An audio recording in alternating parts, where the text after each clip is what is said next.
दोस्तों, क्या आप जानते हैं भारत के 4 सबसे बड़े अनसुलझे रहस्य के बारे में, जिनका राज वैज्ञानिक भी नहीं खोज पाए।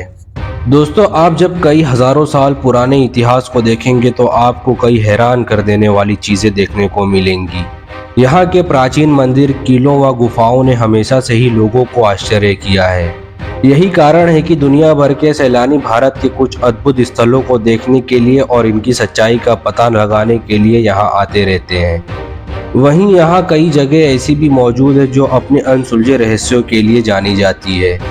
दोस्तों, चलिए मैं आपको भारत के कुछ अनसुलझे रहस्यों के बारे में बताता हूँ। दोस्तों, एएच टीवी में एक बार फिर से आपका स्वागत है। वीडियो काफ़ी इंटरेस्टिंग होने वाला है, तो प्लीज़ चैनल को सब्सक्राइब करके बेल नोटिफिकेशन को ऑन कर लीजिए ताकि मेरी वीडियो आप लोगों तक पहुँचती रहे। नंबर 4, पक्षी करते हैं आत्महत्या।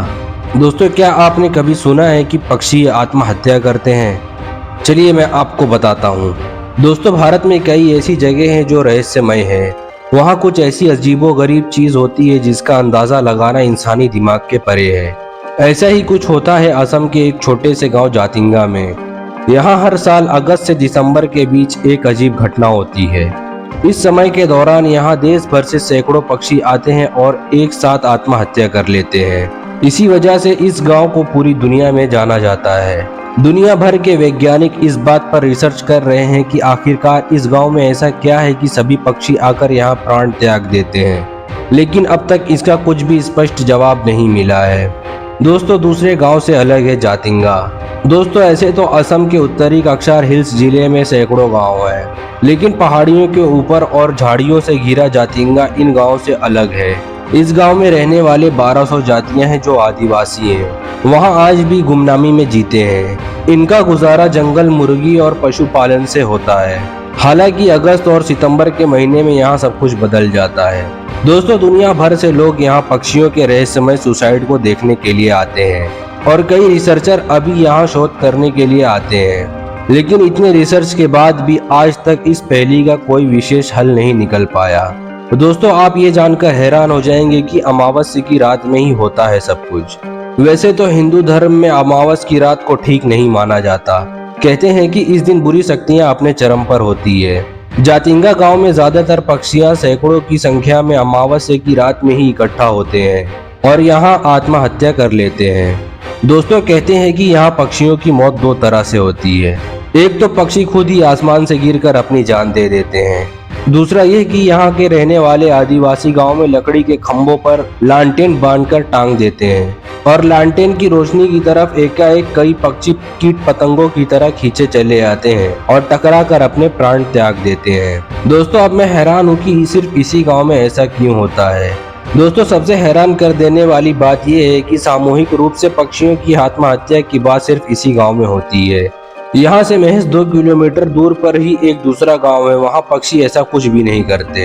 इस गांव में भी दिन में सभी पक्षी सामान्य रूप से सक्रिय रहते हैं, लेकिन रात होते ही उनके अंदर अजीब सी खलबली मच जाती है और वो जान देने के लिए आसमान में चक्कर काटने लगते हैं। नंबर 3, कान सुनकर देने वाली आवाज। दोस्तों, 18 दिसंबर साल 2012 को राजस्थान के जोधपुर में अचानक एक तेज विस्फोट हुआ, जिससे वहाँ के लोग काफी चौंक गए। हमारे रोज की जिंदगी काफी कामों से भरी रहती है। सुबह उठते ही लोग अपने दैनिक कार्यों में लग जाते हैं। किसी के पास इतना वक्त नहीं होता कि वो 1 मिनट रुककर किसी का हालचाल पूछ ले, लेकिन इसके बावजूद अगर हमारे आसपास कोई असामान्य घटना घटती है तो हमारे कदम अपने आप रुक जाते हैं। हम अपने काम को छोड़कर उस घटना के बारे में एक दूसरे से पूछते हैं और सच्चाई का पता लगाने की कोशिश करते हैं। दोस्तों, राजस्थान में भी साल 2012 के 18 दिसंबर को कुछ ऐसा ही हुआ, जब वक्त एक पल के लिए ठहर गया। जी हाँ दोस्तों, 18 दिसंबर साल 2012 को राजस्थान के जोधपुर में अचानक एक तेज धमाका हुआ, जिससे वहाँ के लोग काफी चौंक गए। ये धमाका इतना जोर का था कि मानो कोई बड़ा सा हवाई जहाज आसमान में फट गया हो, लेकिन ऐसा कुछ भी नहीं हुआ था। घटना के बाद लोगों ने खुद को तसल्ली देने के लिए सोचा कि शायद ये विस्फोटक आर्मी या एयर फोर्स के ओर से हुआ होगा, लेकिन जब खुद आर्मी और एयर फोर्स ने ऐसा धमाका करने से इनकार किया तो लोगों के होश उड़ गए। दोस्तों, ऐसा होना स्वाभाविक था क्योंकि ये धमाका इतना तेज था कि इसे जोधपुर सहित आसपास के इलाकों में भी सुना गया था। दोस्तों, जब लोगों को घटना का कोई कारण नहीं मिला तो उन्होंने ज्योतिष के पास जाना बेहतर समझा। ज्योतिष के अनुसार इस घटना का होना पहले से ही तय था, क्योंकि मयन कैलेंडर में इस घटना का जिक्र पहले से ही किया जा चुका था। मयन कैलेंडर में इस बात की भविष्यवाणी की गई थी कि साल 2012 में पृथ्वी का विनाश होगा।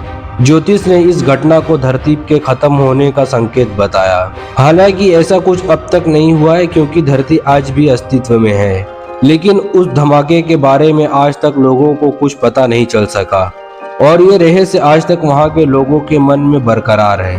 नंबर 2, जयगढ़ किले के खजाने का राज। जयगढ़ का किला। दोस्तों, राजस्थान के शूरवीरों की धरती हमेशा से ही अपने शौर्य, साहस, बलिदान के लिए जानी जाती है। यहाँ के हर शहर की अपनी एक खास अलग पहचान है। राजस्थान की धरती पर अनेक अभेद किले का निर्माण हुआ है, लेकिन यहाँ एक दुर्ग ऐसा भी है जिसने अपने में अब तक एक राज छुपा रखा है, जो अब तक सामने नहीं आया है। इस दुर्ग का नाम है जयगढ़ किला। ये एक रहस्यमय किला है जो जयपुर में है। भारत के कुछ सैनिक इमारतों में से एक जयगढ़ किला है। दोस्तों, इस किले में कुछ खास बना हुआ है। जयगढ़ किला के फैले हुए प्रकोष्ठ और प्रवेश द्वार इसकी कई कहानियां बयां करते हैं। दोस्तों, जयपुर की आन और शान को बरकरार रखे हुए इस किले में आपातकालीन द्वारा भी एक बड़ी पहेली है।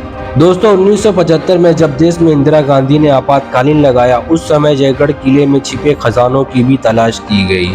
10 जून 1976 को शुरू हुई तलाश नवंबर 1976 में खत्म हुई। हारकर सरकार ने घोषणा कर दी कि किले में कोई खजाना नहीं है, लेकिन सरकार की इस बात पर लोग संदेह जताने लगे। लोगों को ये झूठ लग रहा था।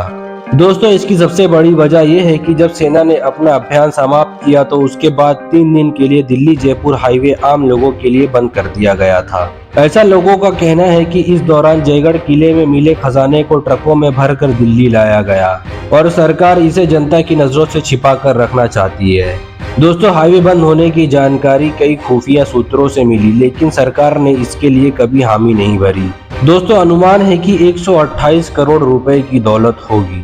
भारत ही नहीं, इस खजाने के पीछे पाकिस्तान भी अपनी नजर गड़ाए बैठा था, जो लगातार अपने हिस्से की मांग करता रहता था।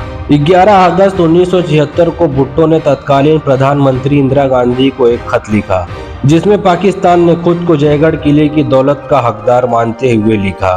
दोस्तों, बंटवारे के समय ऐसी किसी दौलत की जानकारी भारत को नहीं थी। बंटवारे के समझौते के अनुसार जयगढ़ किले की दौलत पर पाकिस्तान का हिस्सा बनता है। दोस्तों, इंदिरा गांधी ने भुट्टो के पत्र का जवाब ही नहीं दिया। दोस्तों, जब सभी विभागों को खोज में कोई सफलता नहीं मिली तो इंदिरा गांधी ने खोज का काम सेना को सौंप दिया। लेकिन जब सेना को भी किसी तरह का खजाना नहीं मिला तो इंदिरा गांधी ने 31 दिसंबर 1976 को भुट्टो को लिखे खत में जवाब में कहा, विशेषज्ञों की राय है कि पाकिस्तान का इस खजाने में कोई दावा ही नहीं बनता। दोस्तों, कुछ इतिहासकारों का मानना यह भी है कि जयगढ़ किले का खजाना था, लेकिन राजा मानसिंह ने उस खजाने से जयपुर शहर का विकास किया। लेकिन अब सवाल ये भी उठता है कि अगर सरकार को जयगढ़ किले का खजाना नहीं मिला तो आखिर वो खजाना गया कहाँ? सवाल तो कई है, लेकिन जवाब किसी के पास नहीं है। दोस्तों, जयगढ़ किला और उसका खजाना, अब देखते हैं कि इस खजाने का रहस्य कब तक पहेली बनकर इन किलों की दीवारों से टकराता रहेगा या कभी कोई इस रहस्य की गुत्थी को सुलझा पाएगा। नंबर 1, बिहार की सोन भंडार गुफा। दोस्तों, उत्तर प्रदेश में सोनभद्र में मिला सोन भंडार अब पूरी दुनिया में चर्चा का विषय बन गया है। लेकिन क्या आपको पता है कि बिहार में भी एक जगह सोन भंडार है, लेकिन वहां से सोना निकालना लगभग नामुमकिन है। दरअसल वहां एक रहस्यमय दरवाजा है जिसे आज तक कोई खोल नहीं पाया है। दोस्तों, कई बार इसे खोलने की कोशिश की गई, लेकिन हर बार नाकामी हाथ लगी। दोस्तों, सोने का ये भंडार बिहार की राजगिरी में एक गुफा के अंदर है, जिसके बारे में कहा जाता है कि इससे मगध साम्राज्य के सम्राट यानी मौर्य शासक बिम्बिर के बेशकीमती खजाना छुपा हुआ है, जिसे आज तक कोई नहीं खोज पाया। इसे सोन भंडार के नाम से जाना जाता है। दरअसल राजगीर प्राचीन समय से मगध की राजधानी था। हालांकि कुछ लोग इस खजाने को पूर्व मगध सम्राट जरासंध का भी बताते हैं, लेकिन वहां इस बात का प्रमाण ज्यादा है कि ये खजाना बिंबिसार का है, क्योंकि इस गुफा से कुछ दूर पर उस जल के अवशेष है जहां अजातशत्रु ने अपने पिता बिंबिसार को बंदी बनाकर रखा था। सोन भंडार की गुफा में प्रवेश करते ही पहले एक बड़ा सा कमरा आता है। कहते हैं कि ये कमरा खजाने की रक्षा करने वाले सैनिकों के लिए बनाया गया था। इस कमरे की पिछली दीवार से खजाने तक पहुंचने का रास्ता बना हुआ है, जिसका द्वार एक पत्थर के दरवाजे से बंद किया गया है। इस दरवाजे को आज तक कोई नहीं खोल पाया। दोस्तों, गुफा की एक दीवार पर शंख लिपि में कुछ लिखा हुआ है। शंख लिपि एक लैंग्वेज है जो पहले के लोग यूज करते थे, जो आज तक पढ़ा नहीं जा सकता।